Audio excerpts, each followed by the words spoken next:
quoi? Que le prophète est né le 8e jour de Rabi' al-Awwal. Mais tout le reste des hadiths qui disent le 12, qui disent que le mois du Ramadan et tout ça c'est quoi? C'est da'if.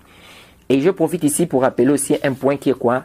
L'anniversaire du prophète Mohammed sallallahu alayhi wa sallam. Est-ce qu'on doit fêter ça? Alors, fêter l'anniversaire du prophète Mohammed sallallahu alayhi wa sallam, c'est une bid'a. C'est une bid'a. Pourquoi? Parce que le prophète lui-même ne l'a pas fait, premièrement. Abu Bakr ne l'a pas fait, Omar ne l'a pas fait, Ali ne l'a pas fait, Othman ne l'a pas fait. Tous les compagnons qui sont passés, non seulement les compagnons, mais les tabi'in, qui sont passés, les tabi'in, aucun d'eux n'a fêté l'anniversaire du prophète Mohammed sallallahu alayhi wa sallam. C'est quelque chose qui est venu mutakhiran, c'est-à-dire c'est quelque chose qui est venu plus, c'est-à-dire les années avancées. Et c'est ces chiites, parmi beaucoup de chiites qui ont amené cette conception de fêter l'anniversaire du prophète Mohammed sallallahu alayhi wa sallam. On dit khairul hadi hadi Muhammadin sallallahu alayhi wa sallam. La meilleure voie c'est la voie du prophète. Ce que le prophète n'a pas fait, on laisse. Le prophète Mohammed sallallahu alayhi wa sallam savait très bien, parce que le prophète n'a rien laissé, n'est-ce pas, qui était un bien pour nous, ou bien quelque chose qui pouvait nous rapprocher de son Seigneur, ou de notre Seigneur, sans qu'il nous informe. Alors, venir fêter l'anniversaire du prophète, c'est comme si vous êtes en train de dire que le prophète ne savait pas que fêter son anniversaire, ça peut le rapprocher de quoi? D'Allah subhanahu wa ta'ala. Et si vous dites ça, c'est grave. Si vous dites que le prophète ne savait pas, c'est grave. Donc vous savez maintenant quelque chose que le prophète ne savait pas sur l'adoration. Ça c'est un. Et si vous dites que le prophète savait, mais il nous a pas, on va maintenant vous demander, mais si le prophète savait, pourquoi il nous a pas informé? Donc vous voulez dire que le prophète a caché quelque chose qui peut nous rapprocher de notre Seigneur. Et là aussi c'est très grave. Donc vous faites très attention. Donc le prophète Mohammed sallallahu alayhi wa sallam n'a pas fêté son anniversaire, les compagnons n'ont pas fêté son anniversaire. Nous on n'a pas à fêter ça. On n'a pas fêté ça parce qu'on voit ça dans beaucoup des endroits. Ils se regroupent là la nuit, ils prennent la biographie du prophète, ils commencent à lire la biographie du prophète toute la nuit. Soit disant, on est en train de fêter l'anniversaire du prophète Mohammed sallallahu alayhi wa sallam. D'autres prennent le Coran, ils disent, ils doivent terminer ça. Tout ça, c'est des muhdassat, c'est des bid'a. On dit comme le prophète a dit, que celui qui va amener une innovation dans notre religion, fahuwa rad, ce sera rejeté. Man amila amalan,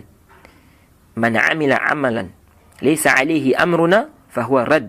Man ahdatha fi amrina hadha ma laysa minhu fahuwa rad. Comme c'est venu dans le hadith de Bukhari et Muslim, le hadith de Aïcha. Vous faites à dire que toute personne qui va amener une chose nouvelle dans notre affaire, si dans notre religion, que nous on n'a pas demandé de faire, cette chose sera rejetée. Donc la chose est rejetée, même si tu as une bonne intention. C'est pourquoi on dit aux gens, l'intention bonne ou bien la bonne intention ne suffit pas. Ça, des gens qui pensent, oh, tu veux dire que ça c'est une bida, moi je fais ça pour Allah. Oui, tu fais pour Allah, il n'y a pas de problème. Mais est-ce que ce que tu es en train de faire est conforme à la sunna? Ça c'est un point où beaucoup de gens ignorent. Tu peux faire quelque chose pour Allah, tu es sincère, mais si l'acte n'est pas conforme, c'est rejeté. Ce n'est pas accepté.